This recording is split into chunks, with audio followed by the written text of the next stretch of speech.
I just had the most amazing conversation with Neena Perez. She is an amazing woman who I had the privilege of meeting through kind of me deciding to be out there and meeting people more and being on podcasts. And when I say it was divine timing, it was divine timing. God came in and he did the things that needed to be done. This conversation that we just had now is a little bit everywhere, but those are the best kind of conversations. It's the conversation you want to have with your friend. It's the conversation you want to have with the mentor. It's the conversation you want to have with your sister. It's the conversation you wish someone had with you when you are at your lowest and you're like, how do I climb out of this without telling someone about this? That's the conversation we had. It was raw, it was honest, and it was one of the most powerful podcasts that I've recorded so far.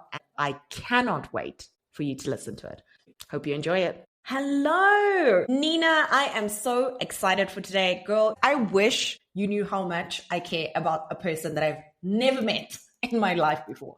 I am so excited for you guys to experience what I have gotten to experience. You are in for such a flippin' treat. I'm so excited. Neena, welcome to the podcast. Oh, I'm so freaking glad to be here. I'm so glad to be here. And I'm so excited for you doing a podcast. It's about freaking time, Carol. Thank you for doing it.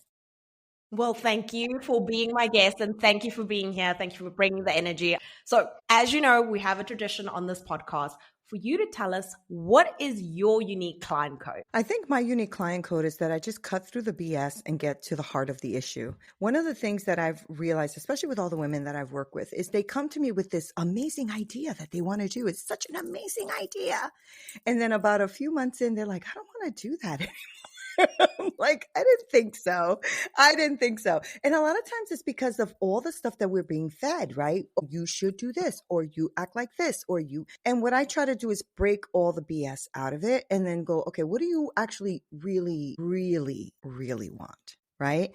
And so we break down and go into all the foundations, and a lot of it is anchored in God because I'm a person of faith. And so it's really trying to find out, what is their passion and what are they created to do and how do they want to go at it? I think that's one of the unique things. Also, I'm a chef, so I incorporate a lot of like food ideas and, a whole bunch of kitchen terms and things like that. But at the end of the day, I think I'm tired of people. I know that I'm tired of people, and people are tired of people telling them who they are and what they should do. And we have to break that down. So that's, I think, my gift is seeing people's wisdom, who they are, what they bring to the table, but having them explore that as opposed to me telling them what to do. And honestly, that is such a unique thing. I think a lot of us think we know what we want to do. We think this is what we want to do, but it's so nice to have someone tell you, you know what? This is what you should be doing. And here's why.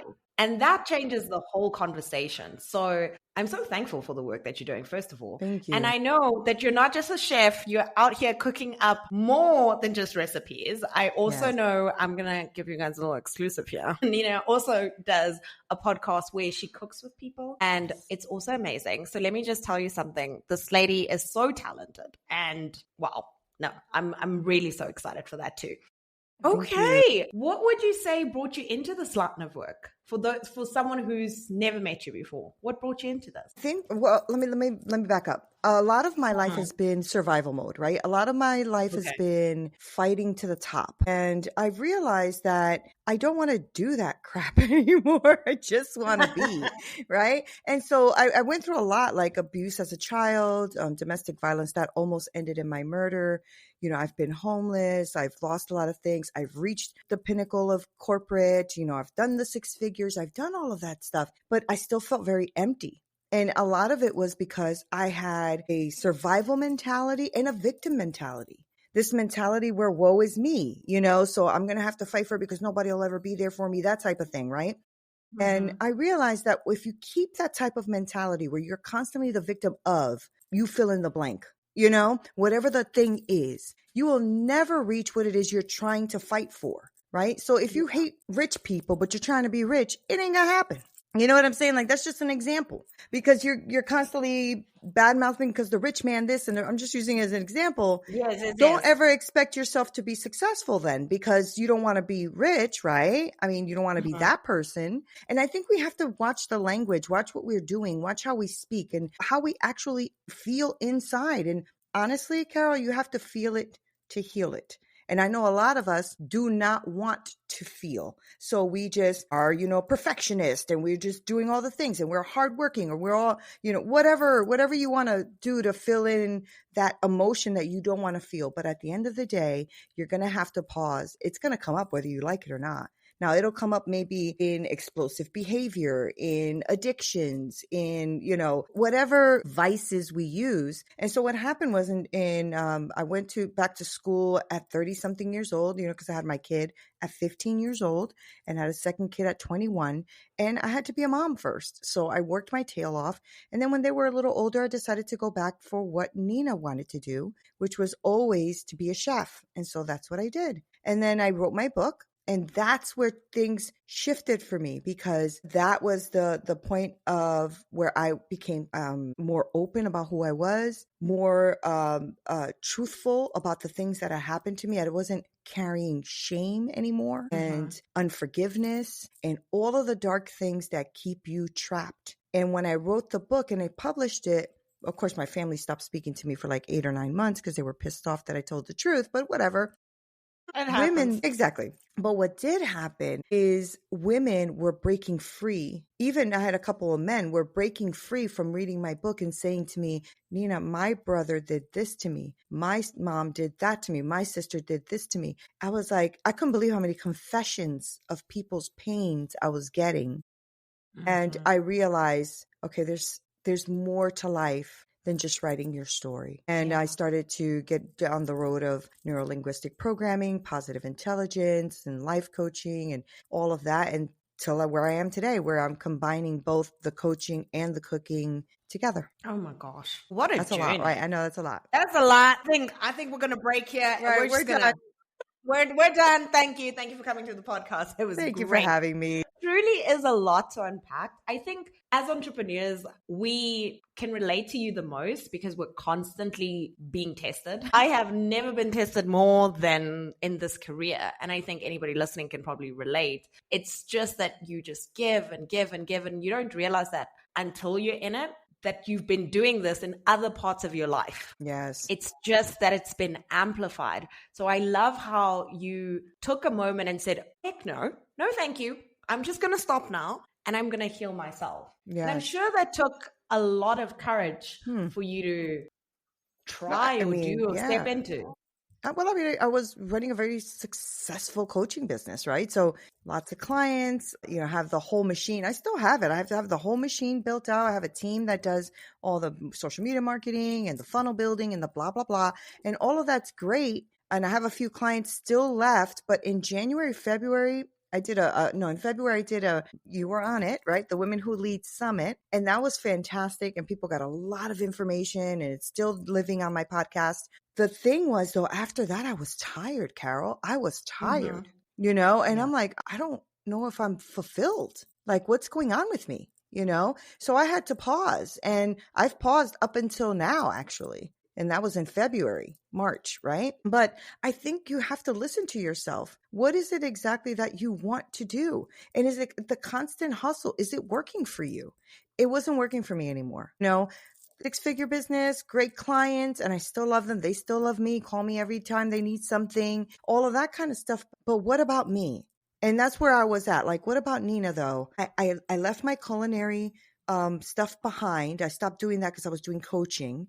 And coaching was fulfilling for a moment as well. But I'm like, but what about my 20 plus years of culinary that I absolutely loved? Why did I leave that behind? And that's where I started to kind of work with God on this. I'm like, you have to help me out here, God, because I help so many women, but now I need help. you know? Yeah. And I think that happens to a lot of us who are coaches. We give and give and give and give and give, the same thing we do with our jobs, give, give, give, give, give, and then we're empty, right? And so we have to, like I always say, every coach needs a coach, every therapist needs a therapist.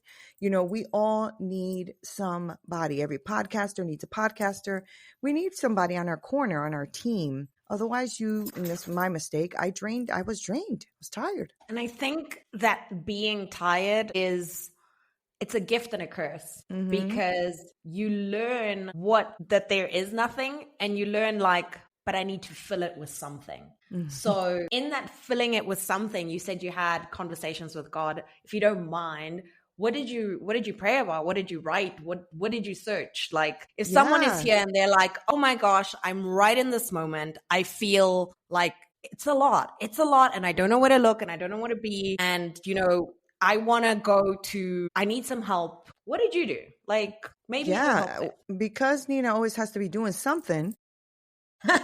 I created a journal because I didn't know what to do. And the journal actually is what helped me start to really uncover, what is it that I want to do? Right. So I made this journal called CEO Meetings with God. It came up because I needed to do something. And so I created a journal, right? So it started with, what do I want to do to start my journey? Because I just had decided, I made a decision and I said, I'm not taking any more clients. Even though I had some people that wanted to become clients, I had to tell them, I'm sorry, I've decided to pause. They were not happy about that, but I rather serve them well than to serve them from a half cup, you know? And I think that's the other thing as entrepreneurs, that we have to remember that not every dollar is a good dollar. Right? Ooh. Because you go ahead and you got to take this dollar bill and then you can't even show up for your client. That's not good. Right? What that'll do is ruin your whole company, because that person will tell one person who tells another. And then before you know it, you're canceled somewhere, or you're not trusted anymore. Yes. My integrity means everything to me. And so I cannot just serve people half-assed. You know, that just wasn't going to happen. And so I did this thing where I broke down this journal, and I actually made it into a journal, and I'm selling it now because it helps the women in my group and all of that.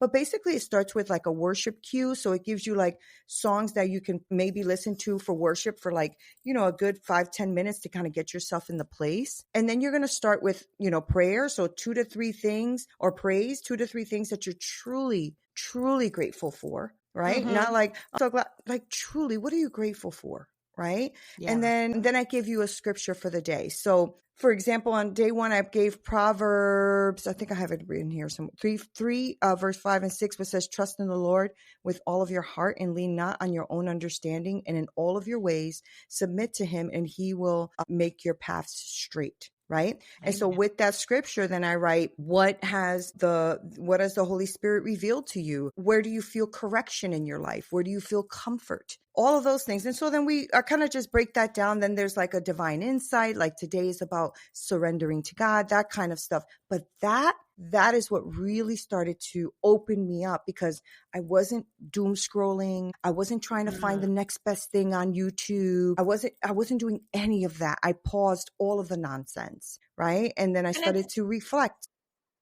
And it's so easy to get into that rut and stay there, because I've been there. I promise you. I've been there. I was there too.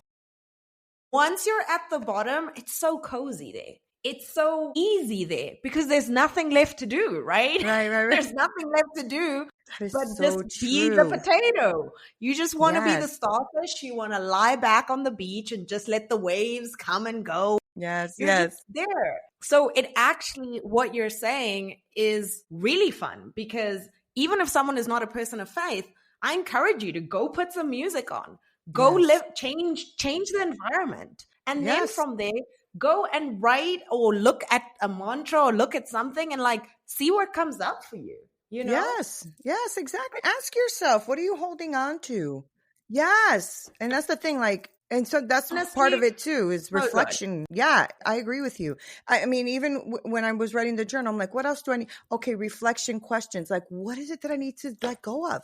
Like, what is it that I really have to just surrender? What am I supposed to give up? Because we don't ask ourselves those things. We ask ourselves, what do I do next? What do I do next? What do I do next? Well, what about you let something go so that you can do the next instead of adding to? Maybe you should just in addition to or in addition of, you know what I'm saying? And I don't know why we do that. I think it's because if we're not busy 24/7, then we're not productive, then we're not worth something. Like what is that lie that we've been fed? Right. So for me personally, I feel like that lie is like, you must be busy to be successful. Or it must be difficult for it to be worth it. Does that make sense? Like if you're not struggling constantly, then when you finally get that success, oh no. Yeah, you don't deserve that. You needed to be in those trenches.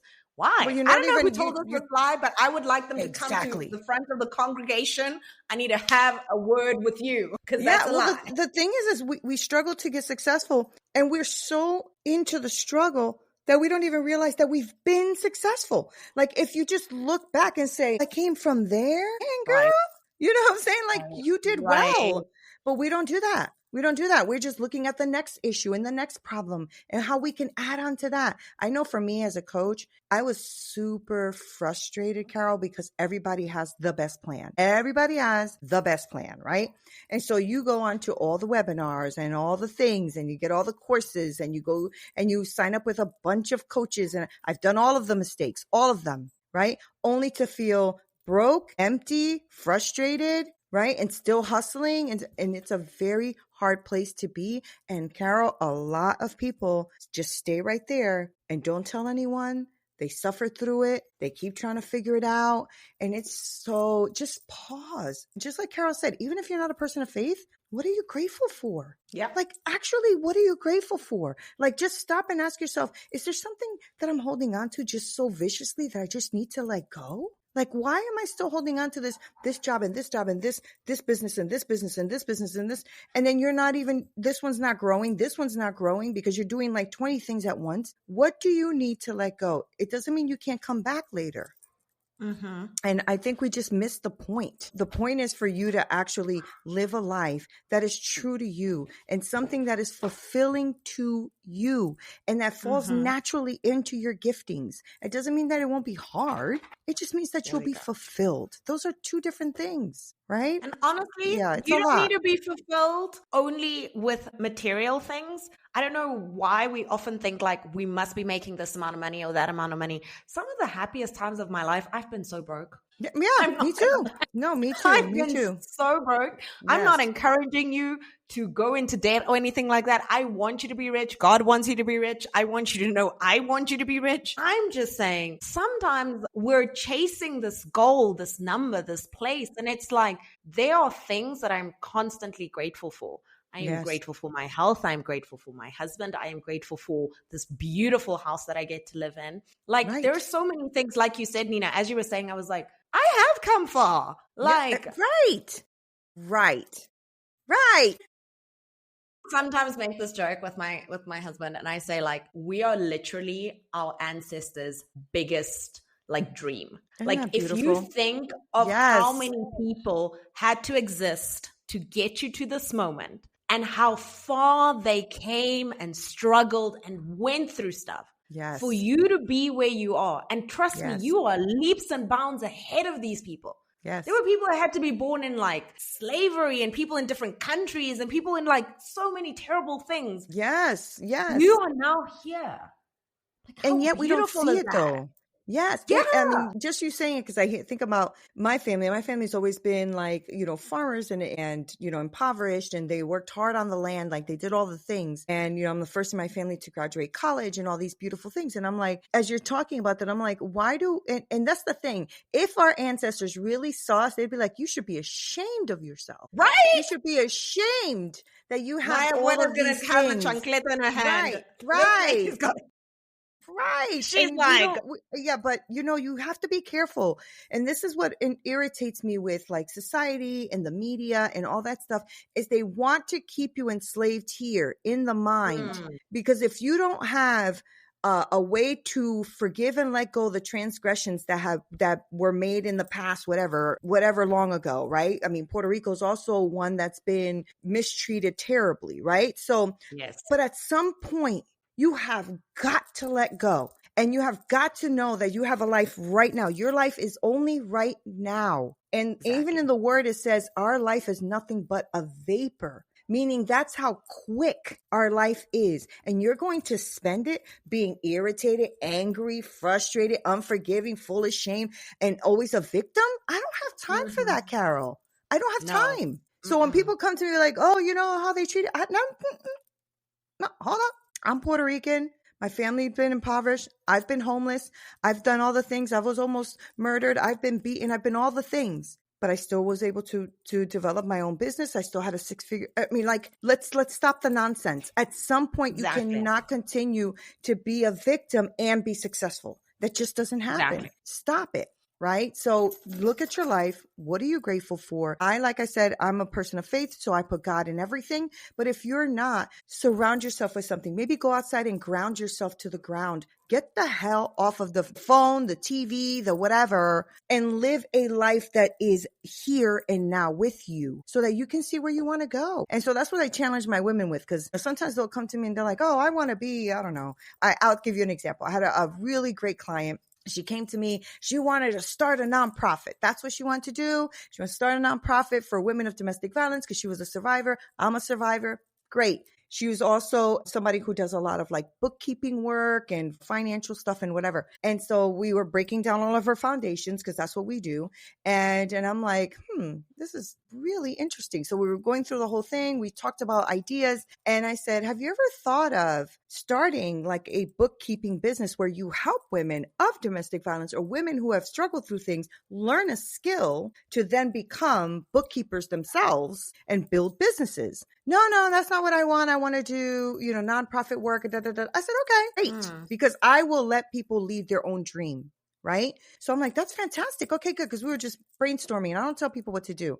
So she's been with me, oh my gosh, like 5 years, I think, because she won't let me go. Like every time I'm like, okay, so she's like, no, send me the contract. I want to. Not yet. I don't think. Right.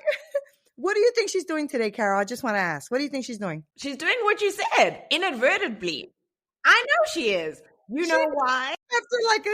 You know why? Because life gives you the same situation until you choose differently. That's my stance. And what you told her was the right thing for her to choose. And she was like, no, I'm not sure. Until it will keep coming back and it'll keep presenting itself. Yes. I think entrepreneurship is funny that way and life is funny that way. Yes. You will be presented with the same thing until you choose differently. And I'm glad. Yeah. I'm glad she's doing it. I'm glad you're sitting there with your tea like, I told you so. Exactly. It's so beautiful to watch, right? Because it's an evolution of her. It's the evolution of her, and it's the evolution of us too as women and as people. And I just love that. I love that she just came to me, I think it was last year, and she goes, can I tell you something? But I don't want you to be mad at me. I said, first of all, I'm not your parent, so I'm not going to be mad. Secondly, this is your life. So what is it? She goes, I don't want to do the nonprofit anymore. I want to open up my bookkeeping business, blah, blah, blah. And I'm like, oh, interesting. And she goes, I know we talked about it in the past.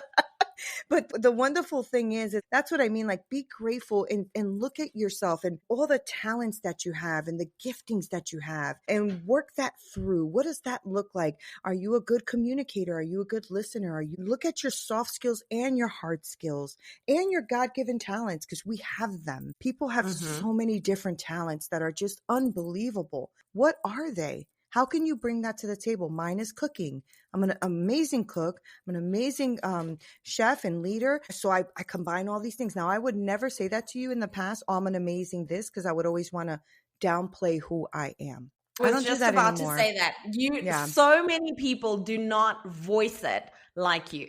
Like, I know someone who's like, yeah, I'm great at that, but sometimes I'm not. It's like you say something and then all of a sudden, no, let me just bring it back so that they don't think I'm like bragging or showboating or whatever. Yes. Let me just tell you something. Say it louder for the people at the back, okay? Right. That's where I'm at. I'm there. Yes. I don't know if it's the few gray hairs that have come in or what it is, but I am at the point where I'm like, I am good at these things and I'm Yes. also not good at this stuff. And that is, both those things can exist in the same realm. Yeah, and they do, whether you want to And accept they them do. or not. Right. Why we think we have to be good at everything is just shocking. And I'm the same way, right? Because I'm a perfectionist. So I'm a recovering perfectionist. And so I've always had to be really good at everything. And I realized, girl, no, you're not. No, you're not. You ain't good at social media. Get off it. You know what I'm saying? Like, you are not good at that. I'll You know, also you have to just pick your... say to that is we sometimes get this thing where we're like, oh, it has to be perfect. It has to be perfect. I'm also a recovering perfectionist. Welcome to the club. And I've just had to learn that my version of perfection, like my 100%, is actually someone's 10,000%.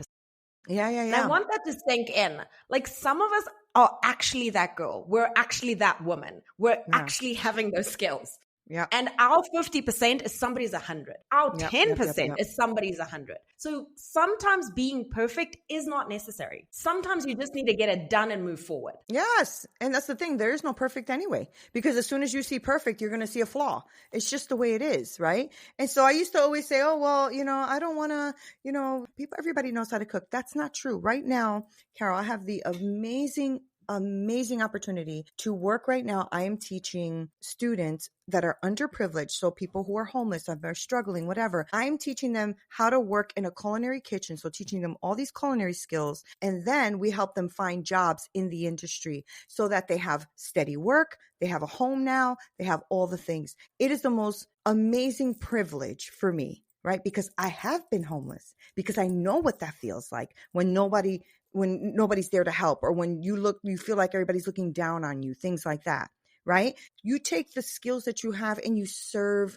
others. This is what we're supposed to be doing. And I'm not saying go out there and you have to sacrifice everything, but you do have to serve someone else. I don't think our lives are just for ourselves. I think our lives are for others. So your experiences, your skill sets, what you've learned, it's to serve another human. I really believe that. I believe for me, I serve God and I serve others. That's just how I live my life. I love that. Okay, rounding it up. Yes. We have another tradition around here on this show, Okay. which is my favorite quote, which is, what you don't change, you choose. And it's something that's always stuck with me. I feel like there's just so much truth in it. What you don't change, you choose. So Neena, I would love to ask you, what are you choosing today? I'm choosing me today because I've chosen so many other people so many times. That's where the Purpose-Filled Kitchen comes in, which is a new project that I'm launching soon. And I'm just choosing to do what I freaking love. And I don't care about how much money comes in or doesn't. None of that even matters anymore. I am choosing to live my life for me because I'm already 53 and I want to go out of this world serving others, but being happy with what I do in my life. That's what I'm choosing. Oh. First of all, you are not 53. I don't know who you are lying to. But okay, girl. Okay. Don't worry, everyone. I will get the beauty secrets and I will leave them in the comment section for all of you who are asking. I know. I will get them for us. But honestly, Neena, thank you so much for this chat. I feel like every time I chat with you, I go up a step. I feel like God put you and me together for a reason. Every time I'm with you, I uncover a little bit more of that reason. So thank you for everyone who listened to this conversation. You were also part of the club and you were also part of the reason. So I appreciate you. And yeah, thank you for just sharing everything that you shared. It was exactly what it needed to be. So thank you for that. Thank you. And thank you for having me here. I absolutely adore you. I wish you lived in the States or I lived over there because I want to hug you so bad. But thank you, Carol, for having me. I appreciate it. Thank you. Okay, guys, that was another episode of the Client Code podcast. Until next time.